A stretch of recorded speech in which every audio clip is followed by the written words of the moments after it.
Le Poinçon, un podcast de la BBR. Bonjour à tous, nous nous retrouvons pour un nouvel épisode du Poinçon. Aujourd'hui, nous allons découvrir les coulisses d'un des secteurs de la BBR, Bibliothèque Braille Romande et Livres Parlés, le secteur de la transcription.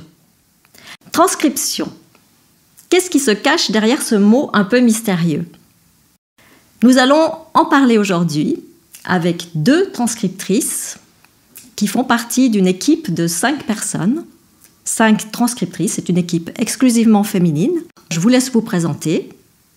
Alors bonjour, je suis Pascale Hollenweg. Je travaille à la bibliothèque depuis maintenant pratiquement 30 ans. Donc ça va faire 30 ans en janvier prochain. Et voilà, et donc j'ai un peu vu passer toutes sortes de phases et d'étapes dans les procédés de transcription du braille. Voilà. Séverine, je travaille à la bibliothèque depuis 22 ans. Je suis une des plus vieilles collègues de Pascal. Et en ce qui me concerne, c'est Corinne. Je suis responsable de ce même secteur de la transcription, travaillant à la BBR depuis 2002, soit presque 23 ans. Alors pour commencer, qui veut bien nous dire ce qu'est la transcription ? Nous donner une courte définition. Alors la définition Pascal. La plus courte que j'aurais, ce serait qu'on adapte des textes, des ouvrages en braille et à l'aide d'un logiciel. Voilà. Bien. Alors puisqu'on parle de braille, ce serait bien d'expliquer à nos auditeurs en quelques mots ce qu'est le braille exactement. Séverine. Volontiers. C'est un alphabet constitué de 6 points en relief, destiné à être lu avec les doigts. Il représente tous les signes de l'alphabet, enfin toutes les lettres accentuées, les ponctuations, les chiffres et tout autre symbole. Il a été élaboré et finalisé en 1824 par Louis Braille, un jeune ado de 15 ans, aveugle à 3 ans, français. Il s'était inspiré d'un système d'écriture qui devait être système de communication dans le noir pour les soldats.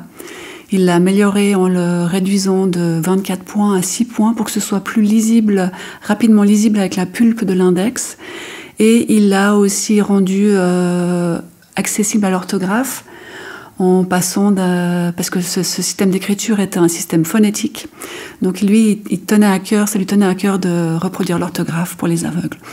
Ensuite, en 1949, l'UNESCO a adapté le braille à toutes les langues. Donc on écrive de gauche à droite, de droite à gauche, de haut en bas, de bas en haut. Toutes les langues ont leur version, leur adaptation en braille. Ensuite, il y a aussi un braille musical et un braille informatique sur 8 points. Donc on peut dire vraiment que le braille, c'est un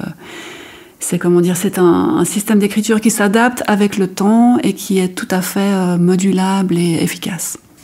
Oui, est-ce qu'on peut préciser aussi, parce que beaucoup de gens ont tendance à dire que le braille est une langue, et en fait non, le braille est une écriture. Oui, c'est un alphabet. Dont l'alphabet existe dans toutes les langues. Oui, avec 6 points, on peut vraiment reproduire absolument tout. Comment fait-on concrètement pour transcrire un document en braille ?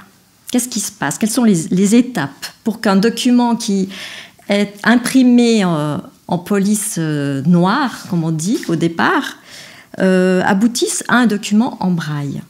Laquelle de vous deux veut bien m'expliquer cela ? Je peux commencer parce que j'ai connu j'ai connu justement un peu la période où c'était encore tout ce qui existait, je dirais, avant les années 90. C'est-à-dire que dans le fond, on faisait essentiellement le braille au poinçon. On poinçonnait les points, on prenait le livre, on l'avait à côté, et puis des personnes, très souvent bénévoles, je crois, poinçonnaient à l'envers pour que ça donne ensuite des points en relief. Donc ce procédé, qui paraît vraiment très artisanal, c'était très long. C'était, ça veut dire qu'un livre, par exemple, je sais pas moi, un roman moyen de Balzac qui aurait actuellement, je sais pas, peut-être 500 pages, parce que il fait des gros livres quand même, Balzac. On pouvait peut-être mettre 2 ans pour le faire, voire plus, ça dépendait de la vitesse des personnes qui poinçonnaient. Alors moi, quand je suis arrivée, donc début des années 90, 95, le braille informatique, qui est le moyen qui actuellement est utilisé, essentiellement, ça commençait. Il y avait donc en gros, on utilisait un scanner pour passer page à page des livres. Dans ce scanner, ensuite on avait le document qui était donc sur un ordinateur. Il fallait le nettoyer, beaucoup le nettoyer parce que il sortait pas toujours très très bien, comme les scanners il y a il y a 30 ans. Et puis ensuite, ce qu'on a toujours comme méthode maintenant, on nettoie le texte, on l'adapte en fonction du futur texte braille, c'est-à-dire que grâce au logiciel qui a existé ensuite et qui commençait à exister quand je suis arrivée, ce logiciel permettait justement qu'une fois le texte scanné, on le prépare et puis ensuite on le passe au logiciel et le texte il apparaît sur notre écran, dans le fond comme si on avait devant nous une page braille qui va être imprimée en braille. Voilà. Et on peut peut-être juste préciser, pour bien comprendre, que quand on scanne par exemple un livre, le fichier qu'on enregistre, qu'on obtient, le format, c'est un format Word. Moi, j'ajouterais juste que, par exemple, l'étape du scannage peut être évitée si on a un fichier source numérique. Bien sûr. Donc, on a un gain de temps de quelques semaines, pratiquement, parce qu'il faut, après le scannage, relire le livre, etc. Donc, la plupart, maintenant, de nos sources sont numériques. Oui. Ouais. Ça, c'est vraiment le gain au long des années. C'est vrai que depuis quelques années, le scannage est devenu presque anecdotique. Et c'est un gros gain de temps dans la production des ouvrages qui nous permettent maintenant de produire des ouvrages très rapidement après leur publication dans le commerce. En parlant d'ouvrages et de documents qu'on transcrit, justement, quels sont les types de documents qu'on transcrit en braille à la BBR ? On a aussi, en plus, donc, des ouvrages pour la collection. On a eu, je dirais, pendant longtemps, des ouvrages que des étudiants nous demandaient. Donc, alors, il y avait même des parties d'articles de droit, des textes, des parties de cours, des choses comme ça. Et puis, beaucoup plus récemment, finalement, on travaille en collaboration avec le DIP, le département de l'instruction publique, pour, finalement, on a repris les travaux et les cours à faire pour les enfants déficients visuels.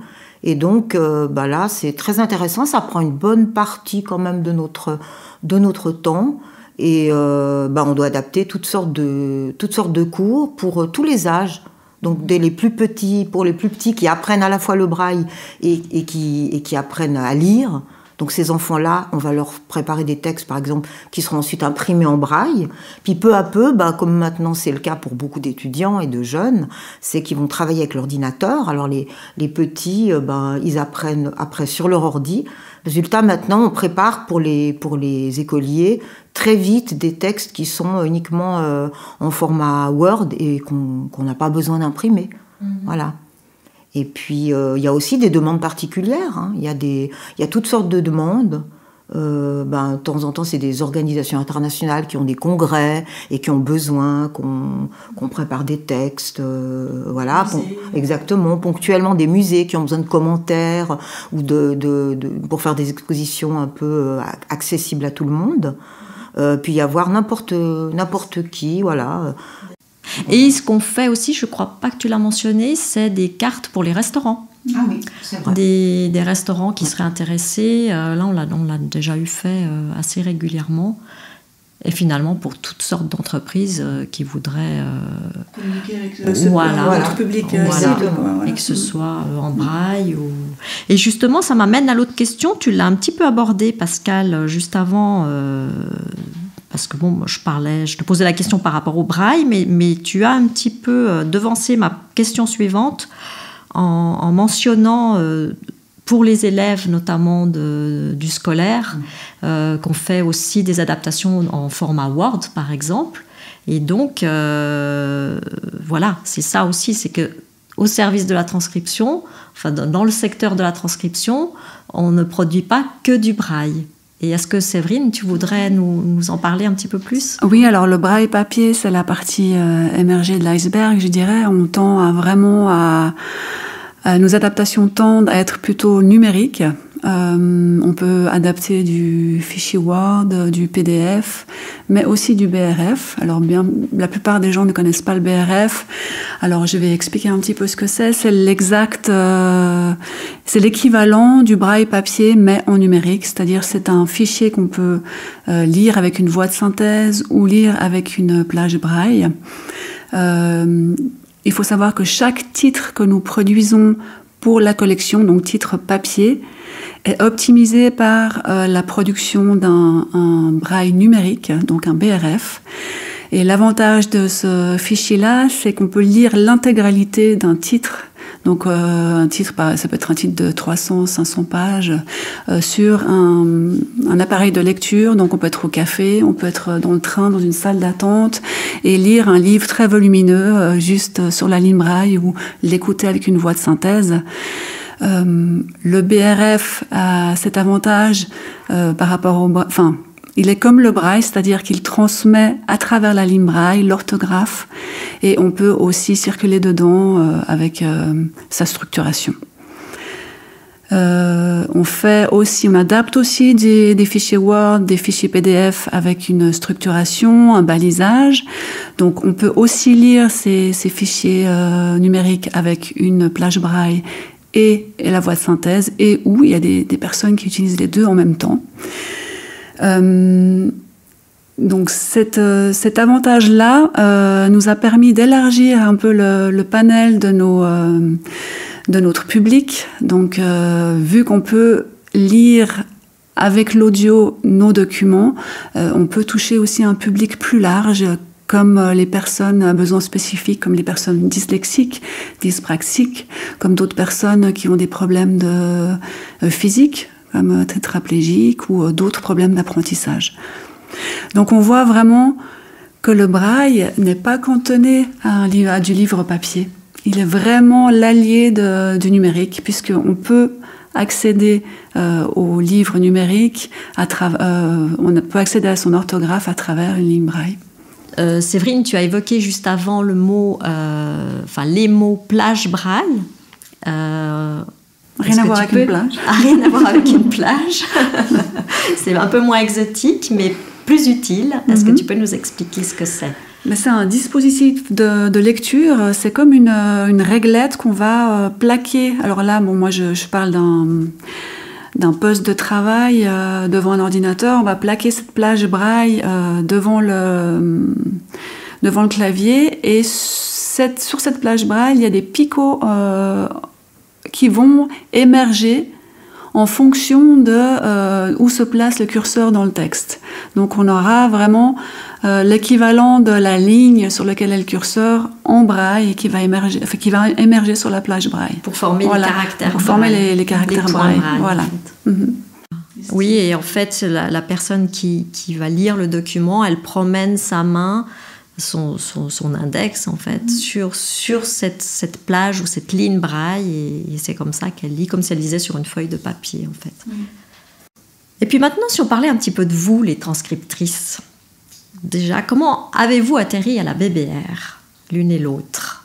Peut-être on va commencer par toi, Pascal, puisque tu es la plus ancienne de l'équipe. Alors moi je dirais que c'est à la fois par hasard et pas par hasard. C'est-à-dire que j'étais une période à ce moment-là de transition, de chômage. J'avais arrêté mes études, j'avais fait du secrétariat et je voulais arrêter de faire du secrétariat.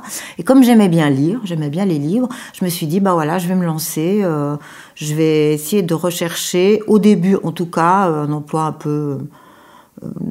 d'une manière générale dans les livres. Donc j'ai envoyé des offres à des librairies et à des bibliothèques.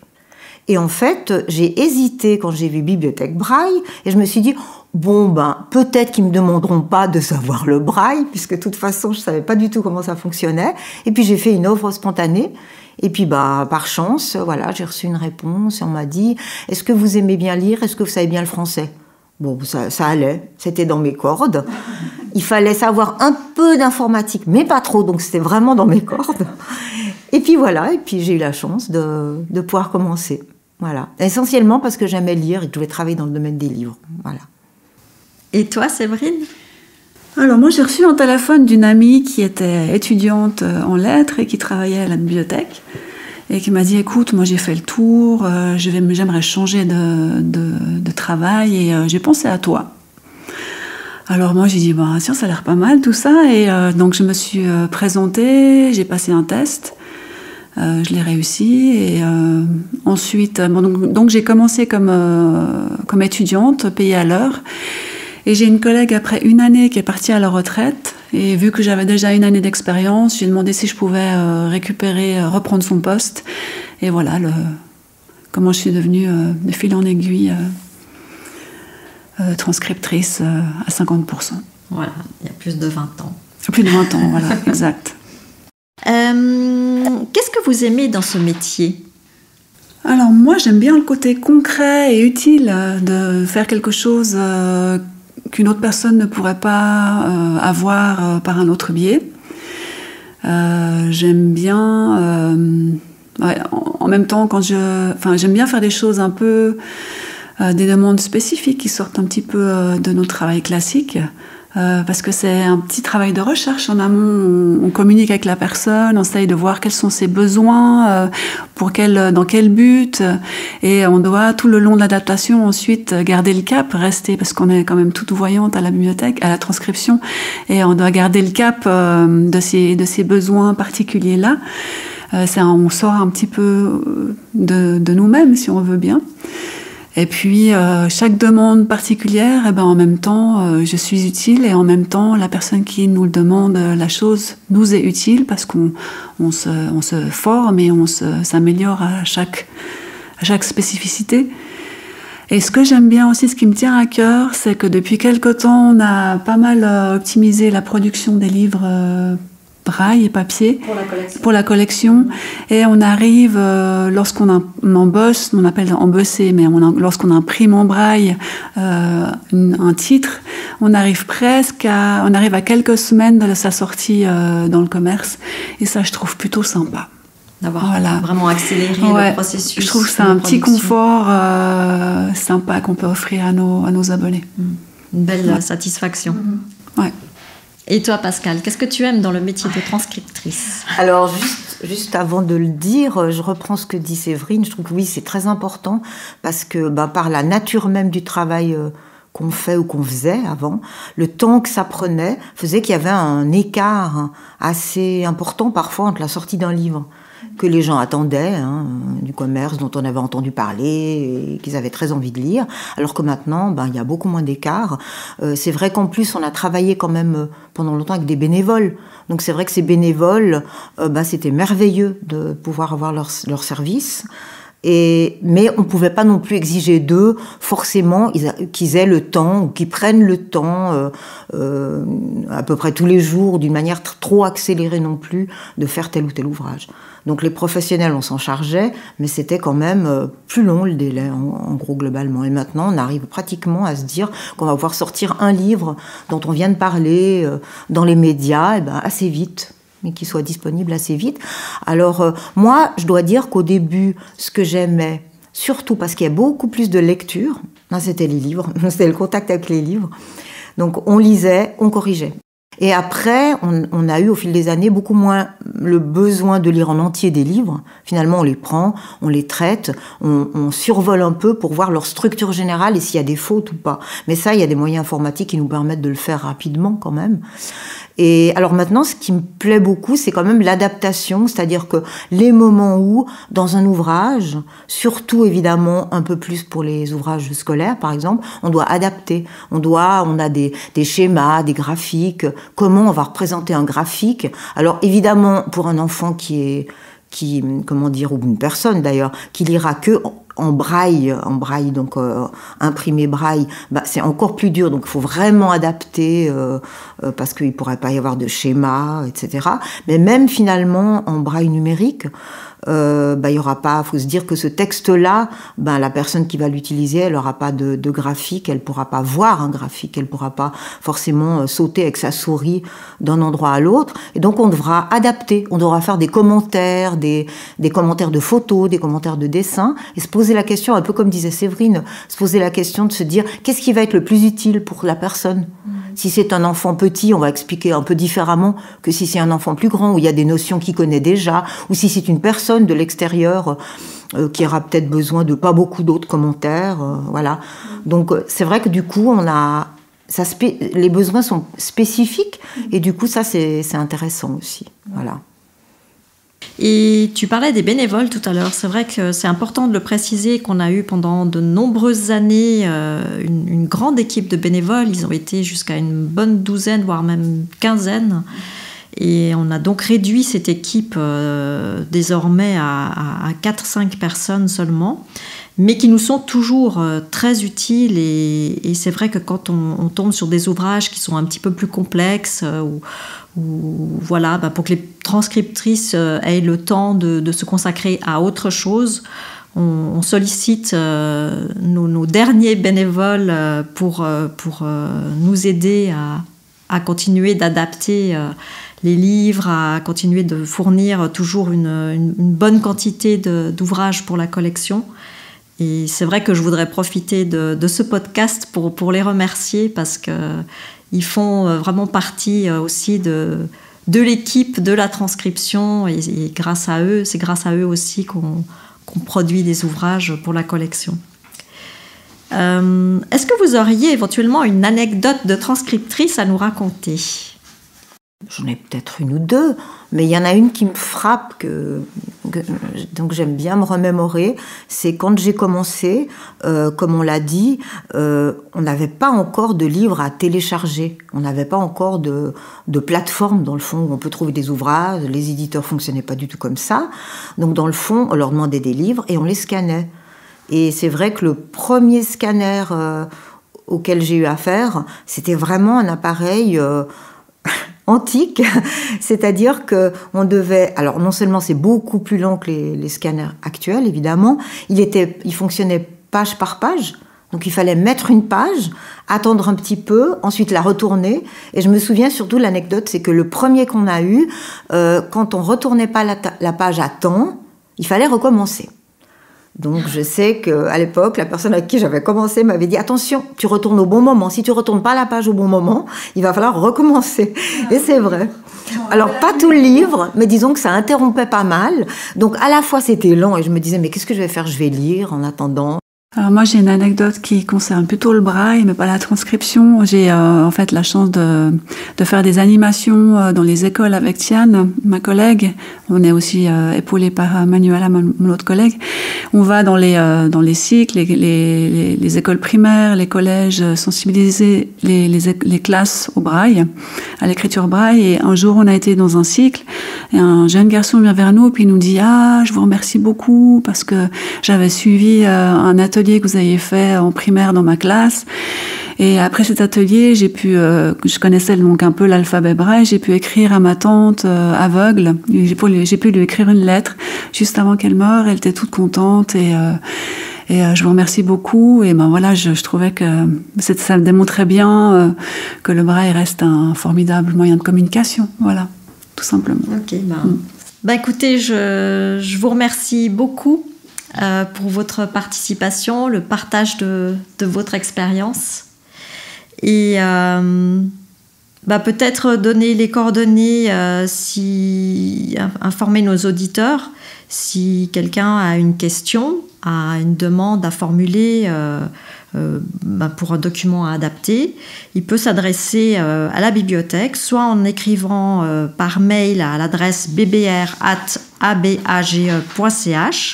soit en nous appelant au numéro général de la bibliothèque au 022 317 79 00. Merci à vous, Pascal et Séverine. Merci. Merci. Et puis, moi je vous dis à bientôt pour un nouvel épisode.